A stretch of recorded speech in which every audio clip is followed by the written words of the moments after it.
Dear friends, part 8 అర్థం కావాలంటే part 1 to part 7 వరకు వాటి యొక్క లింకులు కింద డిస్క్రిప్షన్లో ఇచ్చాము, చూడండి.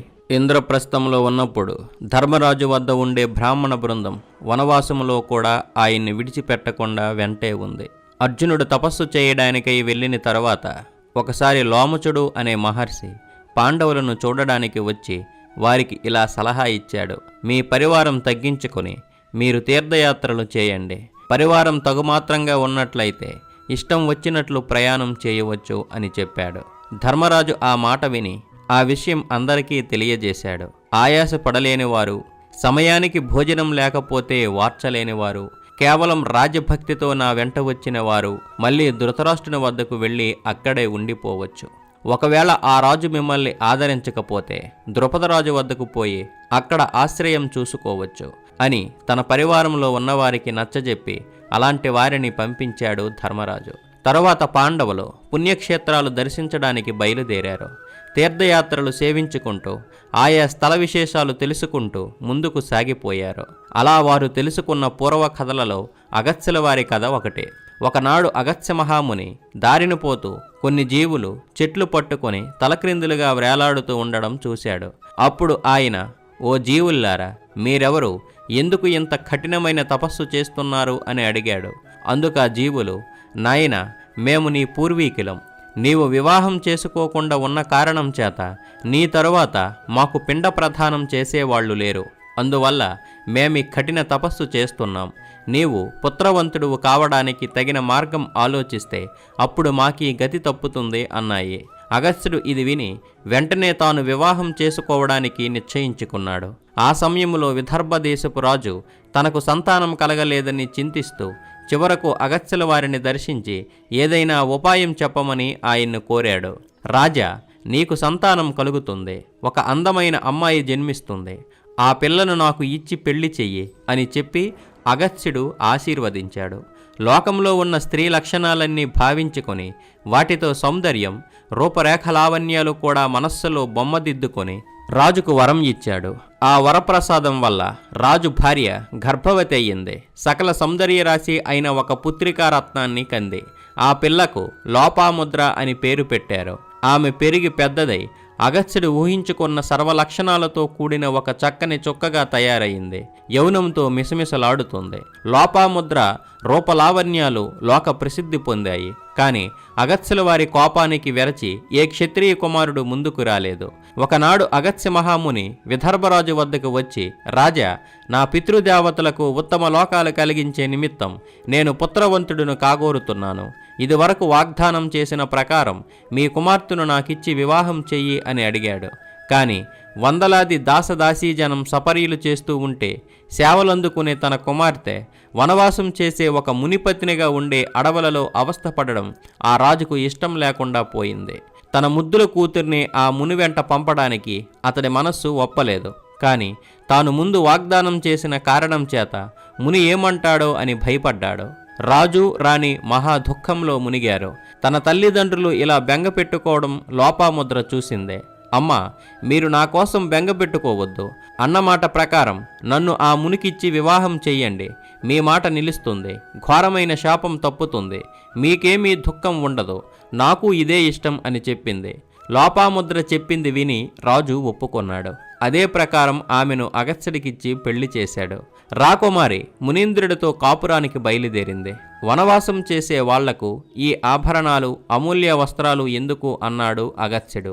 వెంటనే లోపాముద్ర తన అమూల్య ఆభరణాలను, అలంకారాలను తీసి దాసీజనానికి, చిలికెత్తెలకు ఇచ్చింది.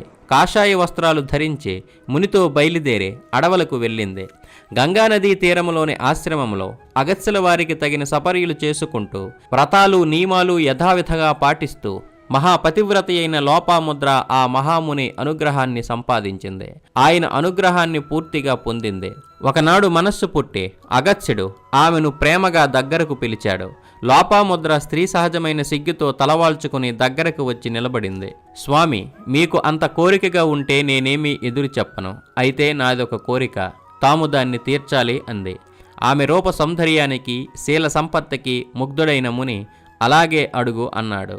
మా నాన్నగారి ఇంట ఉన్నప్పుడు నేను శయనిస్తూ ఉన్న శయ్య, కట్టుతూ ఉన్న పట్టుపుట్టలు, పెట్టుకుంటూ ఉన్న నగలు మొదలైన వాటితో మిమ్మల్ని కలియాలని కోరికగా ఉంది అని లోపాముద్ర చెప్పలేక చెప్పింది.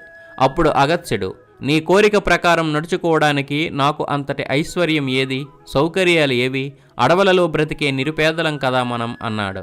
స్వామి, అలా అనకండి. తాము తపోబలం కలవారు, మహాశక్తి సంపన్నులు, తలచుకుంటే లోకములోని సంపత్తునంతటినీ సంపాదించగలరు అని ఆమె ఆయన్ని పొగిడింది. అలా సంపాదిస్తే నా తపస్సు ఫలం అంతా పోతుంది. అలా పోవడం నీకిష్టమా అని మళ్ళీ అడిగాడు అగస్త్యుడు. నేను అది కోరడం లేదు స్వామి, తపస్సు కోల్పోకుండా రాబట్టదగిన ధనం మాత్రమే సంపాదించమని కోరుతున్నాను అని లోపాముద్ర సమాధానం చెప్పింది. భాగ్యవతి, అలాగే చేస్తాను అని పలికి అగస్త్యుడు సాధారణ బ్రాహ్మణ వేషంలో రాజులను యాచించడానికి బయలుదేరాడు. చాలా ధనవంతుడునని ప్రసిద్ధి పొందిన ఒక రాజు దగ్గరికి వెళ్ళి అగస్త్యుడు యాచన చేశాడు. నాకిచ్చినందువల్ల మరొకరికి నష్టం కానీ కష్టం కానీ కలగకుండా చూసి నాకేదైనా ఇప్పించండి అని అడిగాడు. అప్పుడు ఆ రాజు తన రాజ్యం తాలూకు ఆదాయ వ్యయాలను ఏమీ దాచకుండా లెక్కలన్నింటినీ ఆ ముని ఎదుట పెట్టాడు. మీరే చూసి తీసుకోండి అని అన్నాడు. ఆ లెక్కలన్నీ పరిశీలిస్తే రాజ్యములో రాబడికి ఖర్చులకు సరిపోయింది, ఏమీ మిగల్లేదు. ఈనాటి రాజ్యాంగాలలో సాధారణంగా రాబడికి సరిపోయేటట్టు సరిగ్గా ఖర్చులు ఉంటాయి. ఆనాడు కూడా నేటి మాదిరే. మీ వద్ద దానం తీసుకుంటే ప్రజలు కష్టపడవలసి వస్తుంది, కాబట్టి ఏమీ వద్దు, మరెక్కడైనా ప్రయత్నిస్తాను అని చెప్పి అగస్త్యుడు బయలుదేరాడు. ఉండండి, నేను కూడా మీతో వస్తాను అని రాజు కూడా బయలుదేరాడు. అలా ఇద్దరూ వెళ్ళి ఇంకొక రాజును అడిగారు. కానీ అక్కడ ఇదే పరిస్థితి. న్యాయమైన ఖర్చులకు ఎంత అవసరమో అంతకంటే ఎక్కువ ప్రజల వద్ద నుండి పన్నుల మూలంగా రాజులు తీసుకోకూడదనే రాజనీతిని తెలపడానికే వ్యాసుడు ఈ కథ చెప్పాడు. న్యాయమైన పన్నులు విధించి కర్తవ్యాలను ఖచ్చితంగా నెరవేరుస్తూ ధర్మశాస్త్ర ప్రకారం పరిపాలించే ఏ రాజు వద్దనైనా సరే దానం పుచ్చుకుంటే ఆ దానం పరిమితికి ప్రజల కష్టము నష్టము పడవలసి ఉంటుందని అగస్త్యుడు తెలుసుకున్నాడు. అందరూ కలిసి ఇలవలుడు అనే రాక్షసుడి దగ్గరికి పోయి అతన్ని అడగడమే ఉచితమని తీర్మానించుకున్నారు. ఇలవలుడు, అతడి తమ్ముడు వాతాపి బ్రాహ్మణుల మీద తీరని ద్వేషం పెట్టుకొని ఉన్నారు. ఇల్వలుడు బ్రాహ్మణులను భోజనానికి పిలుస్తాడు. తన తమ్ముడిని తన మాయి చేత మేకగా చేసి మాంసం వండి ఆ బ్రాహ్మణులకు పెట్టేవాడు.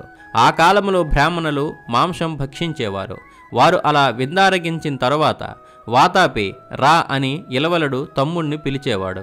తన చేతుల్లో యమలోకానికి పోయిన వాడిని తిరిగి రప్పించే వరం ఇలవలుడికి ఉంది. అందువల్ల అతడు అలా పిలవగానే వాతాపి బ్రాహ్మణుల కడుపులు చీల్చుకొని వెంటనే తన అన్న దగ్గరికి నవ్వుతూ వచ్చేవాడు. ఈ విధంగా ఎందరో బ్రాహ్మణులు వాతాపి మాయలో పడి పొట్టల చీలి ప్రాణాలు కోల్పోయారు. అలా ఎందరినో మోసం చేసి వారి వద్ద కొల్లగొట్టిన ధనం పాపిష్టులైన ఆ రాక్షస సోదరుల వద్ద మూలుగుతూ ఉంది.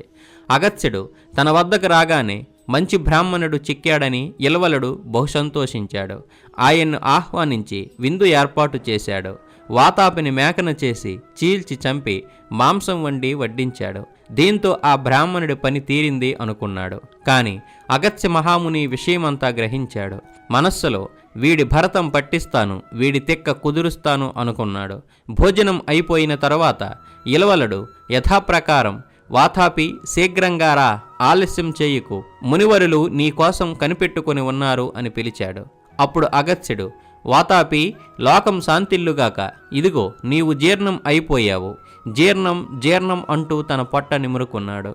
వాతాపి ఇంకా రావేంరా అని ఇలవలుడు మళ్ళీ మళ్ళీ పిలుస్తూనే ఉన్నాడు. తమ్ముడెంతకు రాకపోయేసరికి అతడికి దిగులు పుట్టింది. ఇంకెక్కడ వాతాపి జీర్ణం అయిపోయాడు, ఎందుకు అనవసరంగా నోరి నొప్పి పుట్టేటట్లు అలా పిలుస్తావు అన్నాడు అగస్త్య మహాముని. అప్పుడు ఆ అసురుడు చేతులు జోడించి తన తప్పుకు క్షమాపణ వేడుకున్నాడు. మునీంద్రుడికి నమస్కరించి ఆయన కోరిన ధనం ఇచ్చి పంపాడు. ఆ ధనమంతా తీసుకొని వచ్చి తన భార్య లోపాముద్రను సంతోషపెట్టాడు అగస్త్యుడు. నీకు 10 మంది చక్కని పిల్లలు కావాలా, లేక 10 మందిని గెలవగల గుణగణాలు కలిగిన కొడుకు ఒక్కడు చాలా అని అగస్త్యుడు తన భార్యను అడిగాడు. పనికిరాని సంతానం 10 మంది ఎందుకు స్వామి, కీర్తి ప్రతిష్ఠలు తెచ్చే గుణగణాలు కలిగిన కొడుకు ఒక్కడ చాలు అని కోరుకుంది లోపాముద్ర. అలాగే వారికి లోక ప్రసిద్ధి చెందిన వరపుత్రుడు ఒకడు పుట్టినట్లు పురాణ కథ. పూర్వం ఒకప్పుడు వింధ్యా పర్వతం మేరుగిరి పట్ల అసూయ చెందింది. తాను కూడా అంత ఎత్తు పెరిగి సూర్య చంద్రాదులను అడ్డగించడానికి ప్రయత్నించింది. వింధ్య మేరు పర్వతాల మధ్య ఏర్పడిన ఈ స్పర్ధ తీర్చాలని దేవతలంతా వెళ్ళి అగస్త్య మహామునిని అర్థించారు. ఆయన అందుకు సమ్మతించి వింధ్యాద్రి వద్దకు వెళ్ళాడు. పర్వతశేఖర, నేను సూర్యాంతరం మీద దక్షిణ దేశానికి పోవలసి ఉంది. నాకు దారి ఇవ్వు. నేను తిరిగి వచ్చిన తరువాత కావాలంటే నీ ఇష్టప్రకారం పెరిగిపో. నేను వచ్చేంత వరకు మాత్రం పైకి పెరిగి రాకు అని వేడుకొన్నాడు. అగస్త్యుల వారి పట్ల ఉన్న గౌరవం వల్ల అలాగే అని నమస్కరించి వింధ్య పర్వతం తల వంచింది. దక్షిణాభిముఖంగా వెళ్ళిన అగస్త్యుడు మళ్ళీ రానేలేదు. అన్నమాట ప్రకారం ఇంతవరకు పైకి పెరగకుండా అలాగే ఉండిపోయింది వింధ్య పర్వతం. ఆనాటి నుండి అగస్త్యుడు దక్షిణాదిలోనే ఉండిపోయాడని భారతం చెబుతూ ఉంది. విషయానుభావాలు ఏమీ తెలియకుండా పిల్లలను పెంచితే వారు బ్రహ్మచర్య వ్రతం పాటించడం సులభమని కొందరి అభిప్రాయం. కానీ అది నిజం కాదు. ఆ పద్ధతిలో కట్టిన కోట అతి సులువుగా శత్రువుల వశం అవుతుంది. ఇది నిరూపించే కథ ఒకటి భారతంలో ఉంది. ఈ కథ రామాయణంలో కూడా ఉంది, కానీ క్లుప్తంగా ఉంది. భారతంలో మాత్రం పౌరాణికుడు దీనికి చిలువలు పొలవులు పెంచి పెద్దదిగా చేశాడు. బ్రహ్మతో సమానమైన తేజస్సు గల విభాండకుడు, అతని కుమారుడు ఋష్యశృంగుడు వనములో నివసిస్తుండేవారు. ఋష్యశృంగుడు చిన్నతనం నుండి ఒక్క తన తండ్రిని తప్ప మరొక మనిషిని చూడలేదు. స్త్రీని కంటితో కాంచనే లేదు. ఆ విధంగా శుద్ధ బ్రహ్మచారిగా పెరిగాడు ఋష్యశృంగుడు. పూర్వం ఒకప్పుడు అంగదేశంలో గొప్ప కరువు కాటకాలు వచ్చి ప్రజలను చాలా కాలం పీడించాయి. వానలు లేక పైరులు ఎండిపోయాయి. జనులు తిండి లేక అల్లాడిపోయారు. అనేక మంది మలమలమాడి మరణించారు.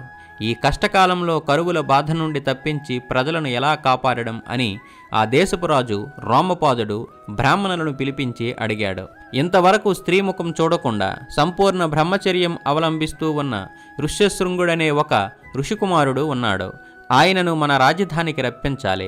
మహా తపస్సాలి అయిన ఆ మహానుభావుడు మన పట్నంలో పాదం మోపడమే తడువుగా వానలు కురుస్తాయి అని చెప్పారు బ్రాహ్మణులు.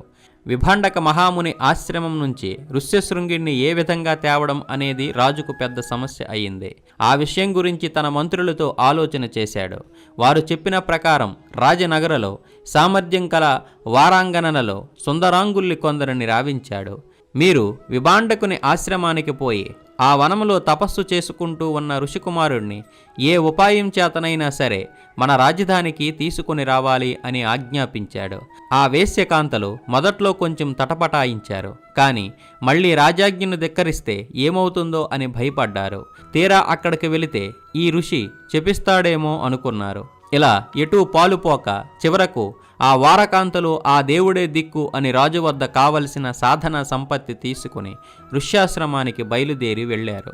ఈ సుందరాంగుల్ని అందరినీ సమకూర్చుకొని అందరిలోకి అందగత్తె అయిన ఒక నాయకురాలు ఒక వాడ మీద పూలవానం లాంటిది తయారు చేసింది. దాని మీద చెట్లు, లతలు, పొదలు, పూల చెట్లు అన్నీ అమర్చి ఒక సుందర ఉద్యానవనం నిర్మించింది. ఆ వాడను విభాండకముని ఆశ్రమానికి చేరువగా ఉన్న నదిలో నిలిపింది.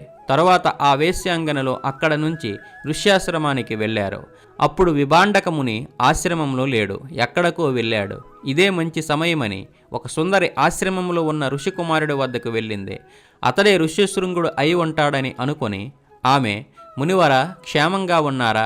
మీకు కావలసిన కందమూలాదులు కొరత లేకుండా లభిస్తున్నాయా? వనంలో మీ ఋషులు తపస్సు భంగం లేకుండా నిర్విఘ్నంగా కొనసాగుతుందా? మీ నాయనగారి తేజస్సు కొరవడకుండా పెంపొందుతూ ఉంది కదా? వేదాధ్యయనం సక్రమంగా సాగుతుందా అని ప్రశ్నల మీద ప్రశ్నలు వేసింది. ఋషులు ఒకరికొకరు తటస్థపడితే కుశల ప్రశ్నలు వేసుకునే ధోరణిలో తెలివిగా అడిగింది ఆ వారాంగన. ఇటువంటి సుందరాకారంలో ఉన్న మనిషిని కానీ, ఇటువంటి మధుర స్వరంకల మాటల కానీ పాపం ఆ ఋషికుమారుడు అంతవరకు వినలేదు, కనలేదు. కొత్తగా కనిపించిన ఆ సుందరిని చూడగానే ఋష్యశృంగుడి మనస్సులో ఒక విధమైన కలవరం, ఆవేశం ఆరంభమయ్యాయి. అలా వచ్చిన ఆ మోహనాంగి కూడా తన వంటి ఒక మునికుమారుడే అనుకున్నాడు. హృదయంలో ఇది వరకెన్నడూ అనుభవించని ఒక కొత్త హాయి, ఆనందం పుట్టినట్టయింది. ఇప్పుడు మీరు జ్యోతిలా ప్రకాశిస్తున్నారు. మీరు ఎవరు? ఇక్కడికి ఎందుకు వచ్చారు? మిమ్మల్ని చూస్తే నమస్కరించాలని బుద్ధి పుడుతోంది. ఇదే నా వందనం. మీ ఆశ్రమం ఎక్కడుంది? మీరెలాంటి వ్రతాలు చేస్తారు అని మునికుమారుడు ఆమెనడిగాడు. ఆయనకు స్త్రీ పురుష భేదం ఏమీ తెలియదు కదా. అందువల్ల ఆ వచ్చిన స్త్రీ మునిపుత్రుడనుకున్నాడు. ఆమెకు అర్ఘ్యపాధ్యాదులు ఇచ్చి అతిథులకు చేయవలసిన మర్యాదలన్నీ చేశాడు. మా ఆశ్రమం ఇక్కడికి 3 ఆమడాల దూరంలో ఉంది. మీకోసం నేను పండ్లు, ఫలాలు తెచ్చాను. మీ చేత నమస్కారం పొందడానికి నేను తగను. మా సాంప్రదాయం ప్రకారం నేనే మీకు నమస్కరించవలసి ఉంది అని చెప్పి ఆ సుందరి నవ్వులు వలకపోస్తూ దగ్గరకు వెళ్ళింది. తాను తెచ్చిన మోదకాలు, భక్ష్యాలు, ఇతర పదార్థాలు తన చేతులారా ఆయన నోటిలో పెట్టి తినిపించింది. కమ్మని వాసనలతో మైకం కలిగించే పూలమాలలు ఆయన మెడలో వేసింది. మనస్సు మరిపించే మధుపానం అందించింది. మా సాంప్రదాయం ప్రకారం నమస్కారం చేసే పద్ధతి ఇదే అని చెప్పి ఆయన్ని గుచ్చి కౌగిలించుకుని చెర్లాటలాడింది. కొంతసేపు అలా ఆటలాడి ఇక విభాండక మహాముని వచ్చే వేళ అయిందని భయపడి అగ్నిహోత్రానికి వేళ అయిందని సాకు చెప్పి తుర్రిన వెళ్ళిపోయింది. విభాండకుడు వచ్చి చూసేటప్పటికి ఆశ్రమంలో రకరకాల పదార్థాలు చెల్లాచెదురుగా పడి ఉన్నాయి. పూలు, పండ్లు, తొనలు చిందరవందరగా పడి ఉన్నాయి. వాటినెవరూ తీసి శుభ్రపరచలేదు. కొన్ని చెట్ల కొమ్మలు విరిగి నేల మీద పడి ఉన్నాయి. ఋషికుమారుడు ఎప్పటిలాగా లేడు, వాడిపోయి ఉన్నాడు. మన్మధు తాపం చేత బెంగ పెట్టుకుని ఉన్నట్లు కనిపిస్తున్నాడు. ఇదంతా చూసిన విభాండకుడు, కుమారా, నీవు సమిధులు అవి తెచ్చి సమకూర్చలేదేం? చెట్ల కొమ్మలన్నీ ఎవరిలా విరిచి పారేశారు? హోమం చేయడానికి ఉంచిన పాలు పారబోసేశారెవరో? నేను లేని సమయంలో నీ దగ్గరకెవరైనా మనుష్యులు వచ్చారా? ఈ విచిత్రమైన పూలమాలలు ఎవరిచ్చారు? ఎందుచేత నీవు దిగులుగా కనిపిస్తున్నావు అని కుమారుణ్ణి అడిగాడు. అద్భుత రూపములో ఉన్న బ్రహ్మచారి ఒకడు ఇక్కడికి వచ్చాడు నాన్నగారు. అతడి అందచందాలు, సుందరాకారం, సుకుమారమైన సుమధుర కంఠస్వరం ఇవన్నీ నేను వర్ణించి చెప్పలేను.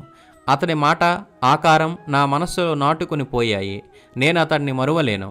అతడిని మళ్ళీ కలుసుకోవాలని నా మనస్సు ఆరాటపడుతూ ఉంది అని అమాయకుడైన ఋష్యశృంగుడు తండ్రితో చెప్పాడు. తాను చూసిన సుందరాంగి శరీరాన్ని, సౌందర్యాన్ని వర్ణించాడు. ఆమె స్పర్శ వల్ల పొందిన అనుభవాన్ని తెలియపరిచాడు. నా శరీరం భగ్గున మండిపోతున్నట్లుంది. ఆ బ్రహ్మచారితో కూడా నేను వెళ్ళిపోతే బాగుండుననిపిస్తుంది. అతడిని ఎలాగో ఒకలా ఇక్కడికి తేవాలి. అతడి వ్రతం ఏంటో తెలుసుకోవాలి. అతడి తేజస్సు, సొగసు ఎంత చూసినా ఇంకా చూడాలనే ఉంది. అతడిని చూడకుండా ఉండలేను. నా మనస్సు తప్పించుకుపోతోంది అని ఎంతో బాధపడుతూ చెప్పాడు. విభాండకుడికి విషయం తెలిసిపోయింది. నాయన, ఇది ఎవరో రాక్షసులు చేసిన మాయ. రాక్షసులు ఎప్పుడూ మునులు చేస్తున్న తపస్సును భంగం చేస్తారు. అనేక విధాలైన ఉపాయాలతో మోసం చేసి తపోభంగం చెయ్యాలని చూస్తారు.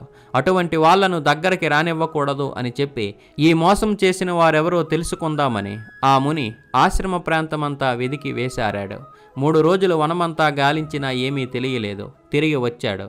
ఒకనాడు మళ్ళీ విభాండకుడు పళ్ళు, ఫలాలు, కందమూలాదులు తేవడానికై ఆశ్రమం వదిలి ఎక్కడకు పోవడం చూసి మళ్ళీ ఆ సుందరాంగి మెల్లగా ఋష్యశృంగుడి ఆశ్రమంలో ప్రవేశించింది.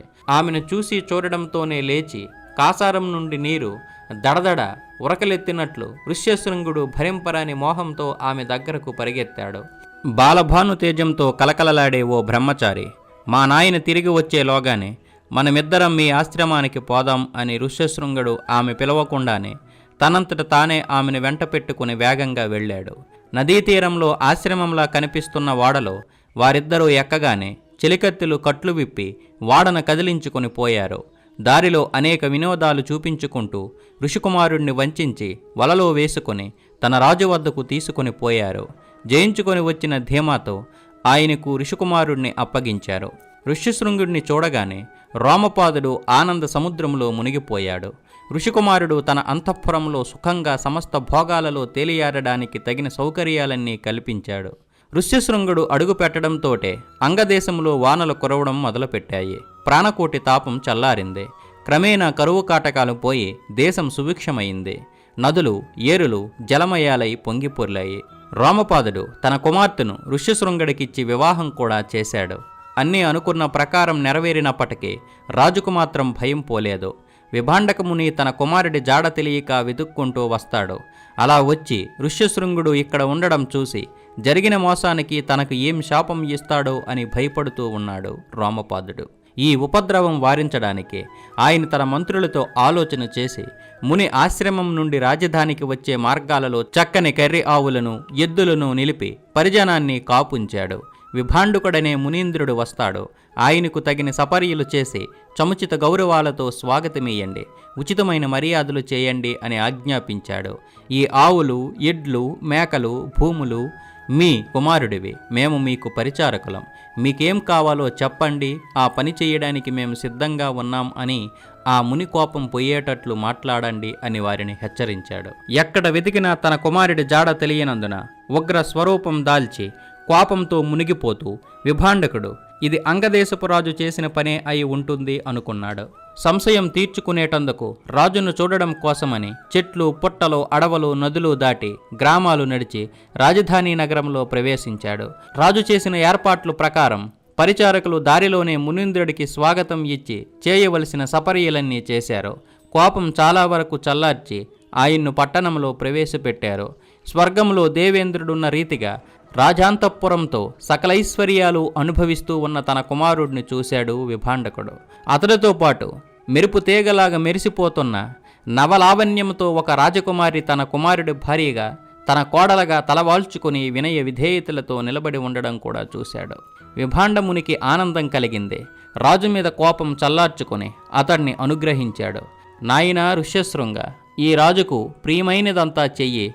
నీకు ఒక కుమారుడు కలిగిన తరువాత మళ్ళీ అరణ్యాలకు రావచ్చు అని ఆశీర్వదించి వెళ్ళిపోయాడు. తండ్రి ఆనత ప్రకారం ఋష్యశృంగుడు అలాగే చేశాడు. నలుడితో దమయంతి, శ్రీరాముడితో సీతాదేవి, వశిష్ఠుల వారితో అరుంధతి, అగత్య మహామునితో లోపాముద్ర, నీతో పాటు ద్రౌపది సమస్త రాజవైభవాలు వదిలిపెట్టి అడవులకు పోయినట్లు ఋష్యశృంగుడితో పాటు శాంత కూడా అడవులకు వెళ్ళి ఆశ్రమంలోనే ఉండి భర్తతో పాటు తపస్సులోనూ పూజలలోనూ భాగం పంచుకుంది. ఆ ఋష్యశృంగ మహాముని ఉన్న ఆశ్రమమే ఇది. ఈ ఆశ్రమ సమీపంలో ఉన్న నదీ జలాలలో స్నానం చేస్తే మీరు పరిశుద్ధులవుతారు అని లోమసుడు తీర్థయాత్రలు చేస్తున్న ధర్మరాజుకు ఈ కథ చెప్పాడు. అతడు చెప్పినట్లే పాండవులు ఆ నదీ ప్రవాహంలో స్నానం చేసి పుణ్యులయ్యారు. పాండవులు తీర్థయాత్రలు చేస్తున్న కాలంలో ఒకనాడు రైభ్యుడనే ఋషి ఆశ్రమం చేరుకున్నారు. అదిగో చూశారా, అదే గంగాతీరం అని లోమశుడు వారికి చూపించాడు. ఇదే దశరథ రాజకుమారుడు భరతుడు స్నానం ఆచరించిన చోటు. వృత్తాసురుడిని అధర్మ పద్ధతిలో చంపిన కారణం చేత తనకు చుట్టుకున్న బ్రహ్మహత్య పాపం పోగొట్టుకోవడానికి ఇంద్రుడు ఈ తీర్థంలోనే మునిగి ప్రాయశ్చిత్తం చేసుకున్నాడు. సనత్కుమారుడు సిద్ధి పొందిన స్థలం కూడా ఇదే. దేవతల తల్లి అదితి పుత్ర సంతాన ప్రాప్తికై ఈ కొండ మీదనే పొంగలి పొంగించింది. ధర్మరాజా, పావనమైన ఈ కొండ ఎక్కి మీ శ్రేయో విఘాతాలన్నింటినీ పోగొట్టుకో. ఈ గంగానదీ జలాలలో స్నానమాచరించు. నీ క్రోధము, అహము అణగిపోతాయి అని లోమసుడు ఆ స్థల మహాత్మ్యమంతా పాండవులకు వర్ణించి చెప్పాడు. చివరకు ఈ స్థలములోనే ఋషిపుత్రుడైన యువక్రీతుడు నాశనమైపోయాడని కూడా ఆ మహాత్ముడు తెలియజేశాడు. ఆ కథ వినాలని పాండవులు కుతూహలం కనపరచడం వల్ల దాన్ని ఆయన వివరంగా చెప్పాడు. భరద్వాజుడు, వైభ్యుడు అనే ఇరువురు బ్రాహ్మణ శ్రేష్ఠులు ఆశ్రమాలు కట్టుకొని పూర్వం ఇక్కడ నివసిస్తూ ఉండేవారు. వారిద్దరూ ఎంతో స్నేహంగా ఉండేవారు. రైభ్యుడు, ఆయన కుమారులైన పరావసు, అరవావసులు చక్కగా వేదం చదువుకొని గొప్ప పండితులుగా ప్రసిద్ధికెక్కారు. భరద్వాజుడు తపస్సులోనే తన కాలమంతా గడిపేవాడు.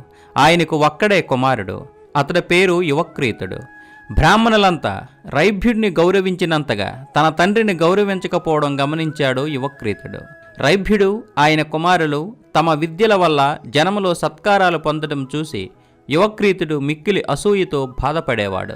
ఇది పోగొట్టుకొనడానికై అతడు ఇంద్రుణ్ణి గూర్చి గొప్ప తపస్సు చేశాడు. అగ్నిలో తన దేహాన్ని మండించుకొన్నాడు.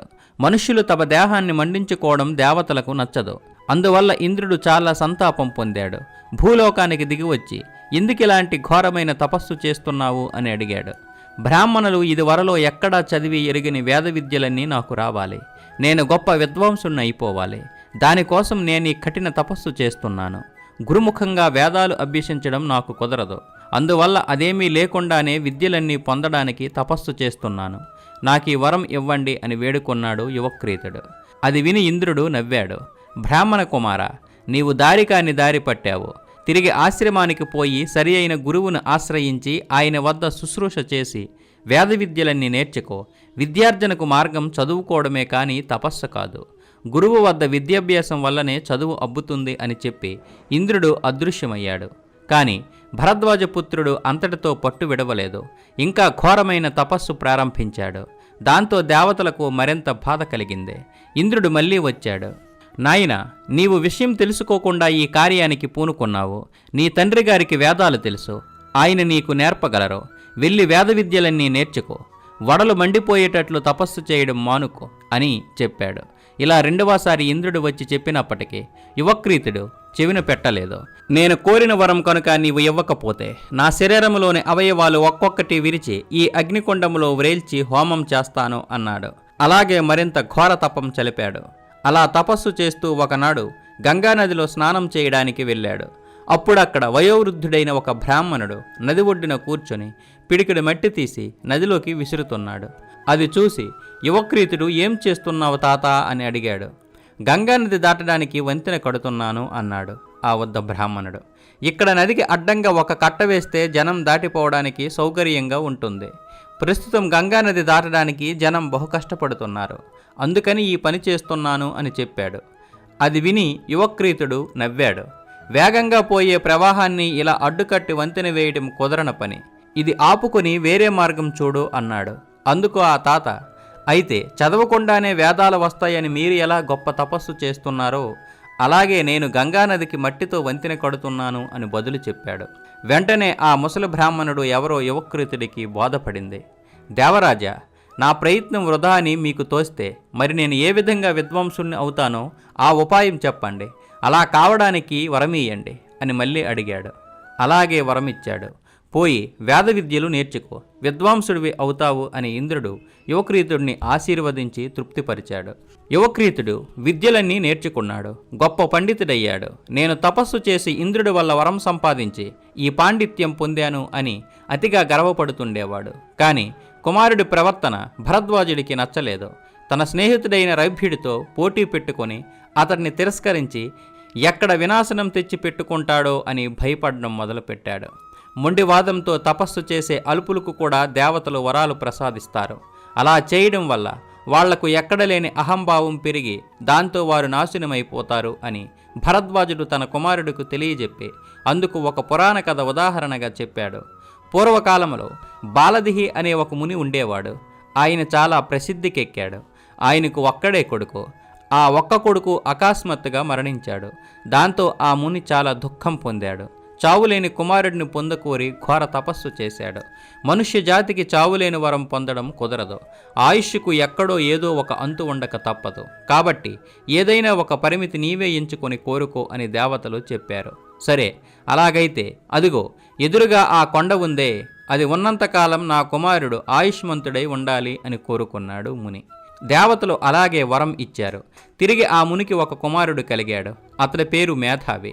తన ప్రాణానికి అపాయం లేదు, కొండలాగా స్థిరంగా ఎంతకాలమైనా ఉండవచ్చుననే గర్వం మేధావికి కలిగింది. దాంతో అతడు అందరి ఎడల మర్యాద తప్పి ప్రవర్తిస్తుండేవాడు. ఒకనాడు దుష్టుడు ధనుసాక్షరి అనే మహాత్ముడి పట్ల అసభ్యంగా ప్రవర్తించాడు. దాంతో ఆయన భగ్గును మండిపోయి నీవు భస్మమైపో అని శాపం ఇచ్చాడు. కానీ ఆ దుర్మార్గుడికి ఆ శాపం తగలలేదు. వాడు ఆరోగ్యంగానే ఉన్నాడు. అప్పుడు ఆ మహాత్ముడు వాడికి గల వరం సంగతి జ్ఞాపకం తెచ్చుకొని ఓహో అలాగా అనుకున్నాడు. వెంటనే తన మహిమ వల్ల తానొక అడవదొన్న అయి ఆ కొండను ధబీమని ఢీకొట్టి దాన్ని బద్దలు కొట్టాడు. ఆ దెబ్బతో మేధావి ఆయుష్ కూడా తీరిపోయింది. వాడు మరణించాడు. ఈ పురాణ కథ వల్ల తెలుసుకోవలసిన విషయాలు చాలా ఉన్నాయి. వరాలు పొందానని ఎన్నడూ గర్వం పొందకూడదు. వినయ విధేయతలతో నడుచుకోవాలి. మర్యాద తప్పవద్దు. మహర్షి రైభ్యుడిని ఏమీ అనవద్దు. ఎంతమాత్రం ఆయన జోలికి పోవద్దు అని భరద్వాజుడు యువక్రీతుడిని పదే పదే హెచ్చరించాడు. అది వసంత ఋతువు. చెట్లు చేమలు చిగిర్చాయి. కొమ్మలు తీగలు పూలు తొడిగి శోభాయమానంగా ఉన్నాయి. లోకమంతా మన్మథవశంగా ఉంది. రైభ్యుడి ఆశ్రమంలోని చెట్లు లతలు పూచిన పూల పరిమళంతో గమ్ముని వీచే గాలులతో పరవశమెత్తించేటట్లుగా ఉన్నాయి. రైభ్యుడి కోడలు ఒంటరిగా ఆశ్రమణంలో విహరిస్తుంది. ఆమె ఎంతో అందంగా అలంకరించుకొని ఆ వసంత శోభలో ఒక కిన్నెర స్త్రీగా కనిపిస్తోంది. యువక్రీతుడు ఆమెను చూశాడు. వెంటనే మోహన పరవశుడై ఆమెను సమీపించాడు. అతడి మనస్సు పరిపరి విధాల పరిగెత్తింది. కామావేశంతో అతడికి ఒళ్ళు తెలియని స్థితి వచ్చింది. ఓ సుందరి, ఇలా రా అని ఆమెను పిలిచాడు యువక్రీతుడు.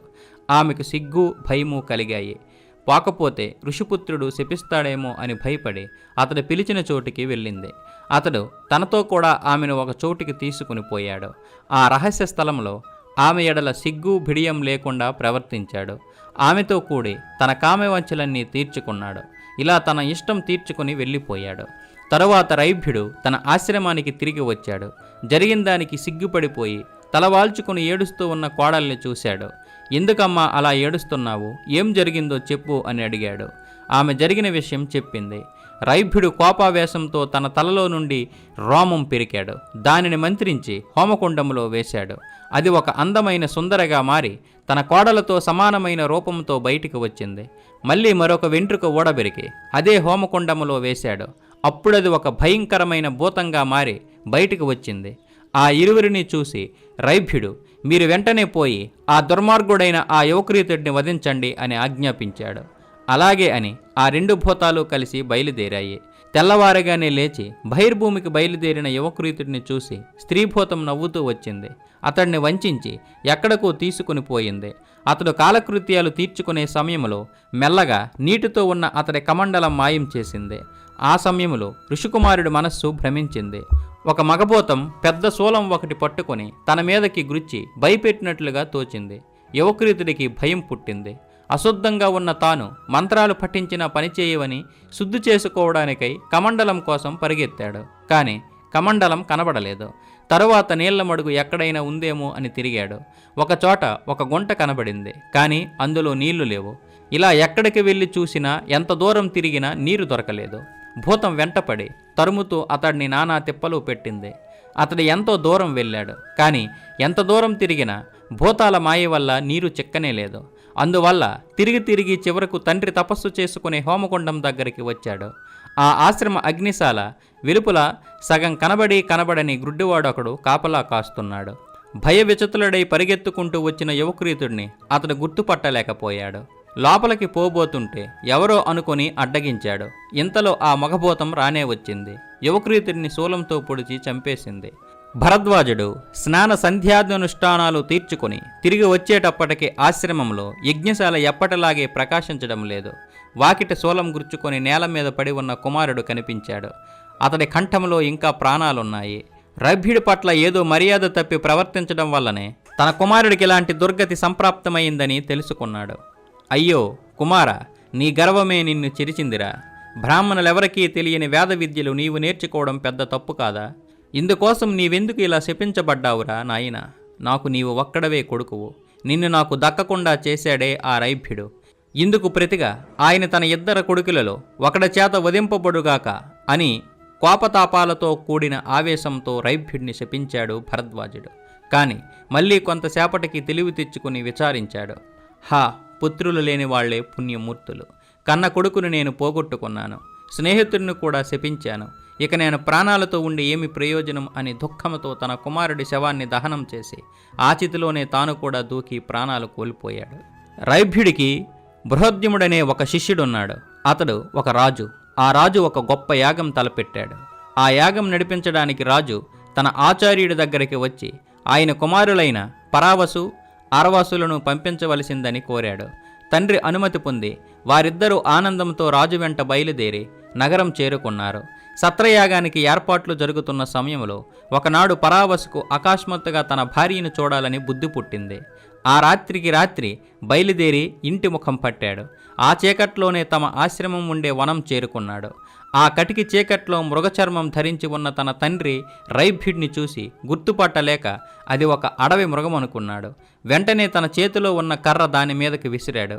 అది గట్టిగా తగలడం వల్ల రైభ్యుడు చనిపోయాడు. తరువాత పరావసు జరిగింది చూసి ఇది భరద్వాజుడు పెట్టిన శాపఫలం అని తెలుసుకున్నాడు.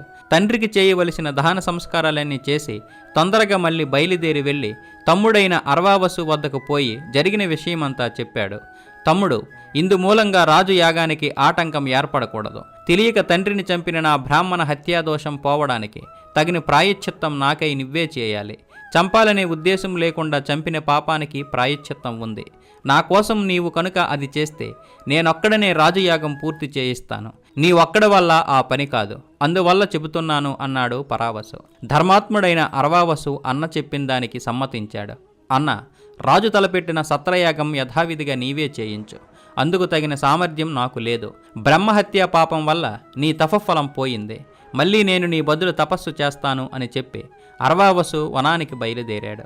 అన్న చేసిన పాపం పోవడం కోసం అర్వావసు తపం సలిపి దానివల్ల ఫలం పొంది రాజు తలపెట్టిన సత్రయాగం చూద్దామని తిరిగి వచ్చాడు. తనకు బదులు తమ్ముడు ప్రాయశ్చిత్తం చేసుకోవడం చేత పరావసుకు బ్రహ్మహత్య దోషమైతే పట్టలేదు కానీ అతడి మనస్సులో మాత్రం ఒక వంక ఆ పాపం పట్టి పీడిస్తూనే ఉంది. తమ్ముడు ఆరవవసు ముఖములో బ్రహ్మ తేజస్సు ఉట్టుపడుతోంది. అన్న పరావసు వదనములో అసూయ తాండవమాడుతోంది. తమ్ముడిని చూడగానే పరావసుకు ఎక్కడలేని అసూయ ప్రారంభమైంది. దాంతో అతడు తమ్ముడి మీద లేనిపోని తప్పు చేసి అతనికి అవమానం కలిగించాలని నిశ్చయించాడు.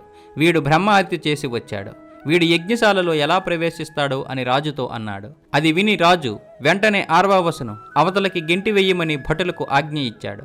బ్రహ్మహత్య నా వల్ల జరగలేదు అని అర్వావసు చెప్పాడు. కానీ ఆ మాటలు ఎవరూ వినిపించుకోలేదు. అతడిని ఎంతో అవమానించి యాగశాల నుండి అవతలకి నెట్టేశారు. నిజం చెబుతున్నాను వినండి, బ్రహ్మహత్య చేసింది మా అన్న, నేను కాదు. అతడి కోసం నేను తపస్సు చేసి అతడికి ఆ దోషం లేకుండా కాపాడాను అని అర్వావసు పదే పదే మొత్తుకున్నాడు. బ్రహ్మహత్య చేసింది చాలక ఇంకా అన్న మీద అపవాదులు మోపుతున్నావా అని అందరూ అతడిని ఇదివరకటి కంటే ఎక్కువగా బాధించి త్రోసిపుచ్చారు. ఇలా అర్వావసు అన్యాయంగా అపవాదు పొంది అనృత్యాలతో అక్రమానికి గురై మారు మాట్లాడకుండా వనాలకు వెళ్ళాడు.